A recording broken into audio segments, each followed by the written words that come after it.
السلام عليكم ورحمة الله وبركاته دمان غيارة سودو هذا ومركله وبرنامج كله يكيستا تي في وأربعة لبدا بيش جولاي لبدا كون شني لباتنكا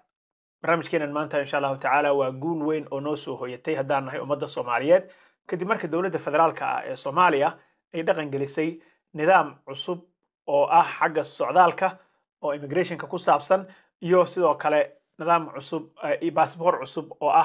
electronic passport جيلka saddexaad ama third generation e-passport waxa loo yaqaano ku bilaabay dowladda federaalka Soomaaliya ayaa waxa ay dhaqan gelisay nidaamkan cusub oo u ogolaanayo dowladda in ay hesho ama laanta immigrationka shaqaalaha ka shaqeeya ay awood u helaan ama saraakiisha ka shaqeysa ay awood u helaan inay isticmaalaan systemka adduunka laga isticmaalo oo dalka Mareykanka uu hogaaminayo ee loo yaqaano pieces personal identification secure comparison and evaluation system kala yiraahdo kaas oo loo isticmaalo in lagu ogaado in lagu kala saaro dadka laga shakisan yahay in la ogaado oo qofka markii uu soo galo dalka sawirka laga qaado ama isha laga qaado ama fartaba laga qaaday la ogaanayo qofkan qof laga shakisan yahay oo la raadinayo inuu yahay inay ogaadaan in documentiga uu yahay documenti been abuur ah systemka lagu ogaanayo ay dhaqan galiyeen dowladda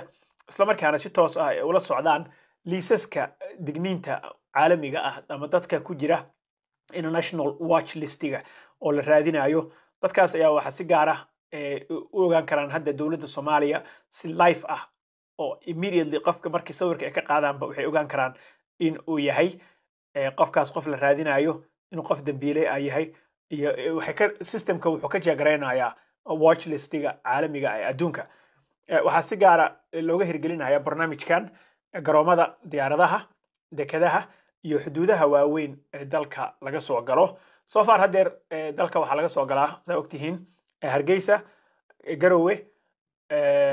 Muqdisho ayaa international flightska ay yimaadaan so systemkan insha Allah taala waa la geyn doonaa afar casho oo dowladda Mareykanka ah tababar ay bixinaysay oo ay siineysay laanta socdaalka saraakiisha maamusha dalka Soomaaliya ayaa barnaamijkan la hirgeliyay wax badan ayayna ka faa'iideen xaqiiqatan hirgelinta nidaamkan waxay ku timid kadib tababar 4 maalmood ka socday ay bixiyeen qobaro Mareykan ah oo kaas oo ka dhacay magaalada Muqdisho saraakiisha socdaalka Soomaaliya ayaa si buuxda loogu qalabeeyay xirfado ay ku maamulaan nidaamka cusub waxay garanayaan in dadkan cusub la tababar fiican la siiyay nidaamkana waxaa aad iyo aad u soo dhaweeyay agaasimaha guud ee hay'adda socdaalka iyo jinsiyadaha Mustafa Dhuxulow kaas oo sheegay tani kaliya ma aha in la hormariyay teknoolajiyadda Soomaaliya ee waa difaaca dadkeena loogu jiro waana dhisidda kalsoonida shacabka Soomaaliyeed waxa ay u tahay dhisid kalsoonida shacabka Soomaaliyeed waxa sidoo kale ay ka hortagaysaa shabakadaha dambiilayaasha ah oo la raadinayo waxaana ay u diidi doontaa nidaamkan cusub dadka barkii inay u isticmaalaan baasaboorkeena Soomaaliyeed meelo kale waxa sidaas si lamida ay ka hortagi kartaa in la isticmaalo passport lagu sameeyay Cabdulla Shideeye oo forgery ah waxa diidi doono nidaamka biometric ah biometrican waxa ku xigay oo kale Soomaaliya inay soo saartay passport jiilka saddexaad ah third generation e-passport waa markii saddexaad markii ugu horeysay dowladda Cabdullaahi Yuusuf Allah naxariistay ayaa laga soo bilaabay that was first generation e-passport inkastoo dad badan ay si qalad u turjunteen waagii haddana waa lagu faa'iiday kan hadda cusub ee jiilka cusub ah waxa lagu soo daray chipkaasna waxa uu hold gareynayaa ama uu ku haynayaa oo dowladda ay ku haynaysaa biometricaaga informationkaaga locationkaaga amartay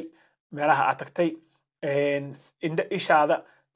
fartaada waxaas oo dhan buu hold gareynaya so baasaboorkan ayaa waxa uu la jaan qaadi doonaa baa la yiri baasaboorada caalamiga ah ee adduunka waana guul weyn oo noo soo hoyatay actually marka xagga laga fiiriyo dowladda waan maaragtay waa uga hambalyeynaa inay talaabo noocan qaado oo ay dadka soo gaarsiiso soo far hadeer inay soo gaarsiiso caalamka intiisa kale soo far hadeer waxaad ogtihiin in baasaboorka Soomaaliya uu ka awood badan yahay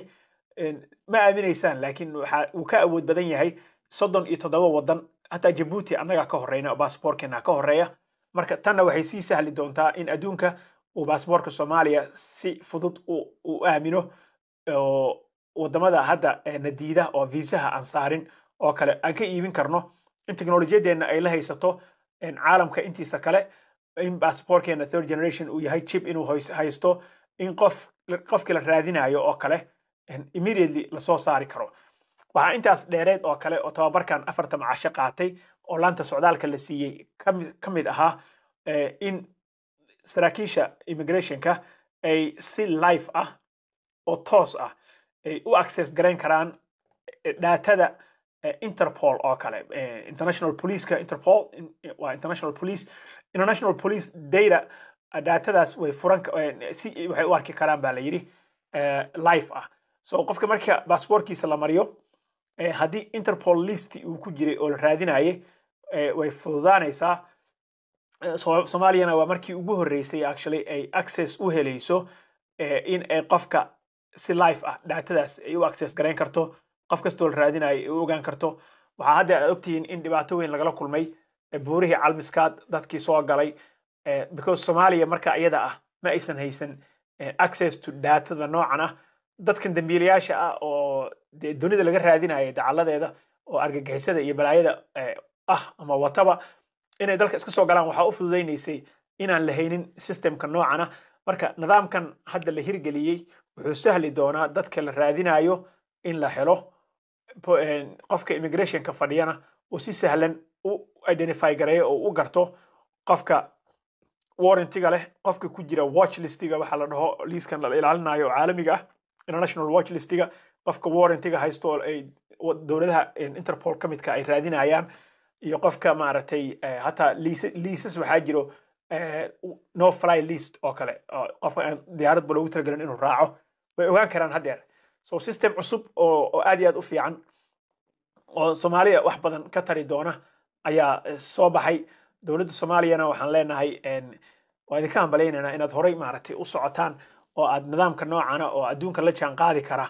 aad noo keentaan siba gaar ahaan Mustafa Dhuxulow oo ah isagu agaasimaha guud ee laanta socdaalka oo uga mahad celinaynaa inkastoo shaqadiisii qabsaday haddana Mareykanka ayaa waxaa moodaa in si dhow uu Soomaaliya uu gacanta ugula jiro oo ugala shaqaynayo waxyaabaha lagu ilaalinayo watch listiga iyo waxaas oo kale shalay waxaa kale oo soo baxay kadib hambalyadii ay u direen ummadda Soomaaliyeed ee 65 jirsatay oo ay 65 jirsatay maxaa iraahdaye xorriyadoodii 65th anniversary of independence of Somalia waxa ay sheegeen in Mareykanka uu garab istaag xoog leh u muujin doono dowladda Soomaaliya iyo dadka Soomaaliyeedba so arrinkan isaga ah safaaradda Mareykanka ayaa hirgelisay shaqo fiican ka qabatay marka waa soo dhaweynaynaa alxamdulillah rabbil caalamiin waa guul noo soo hoyatay haddaan nahay ummadda Soomaaliyeed qof kasta oo videogan uu soo gaaro share ha dhaho like ha noo saaro subscribe to the channel haddaad nagu cusub tahay haddaa hore noola joogtayna waa mahadsan tahay wasalaamu calaykum waraxmatullaahi wabarakaatuh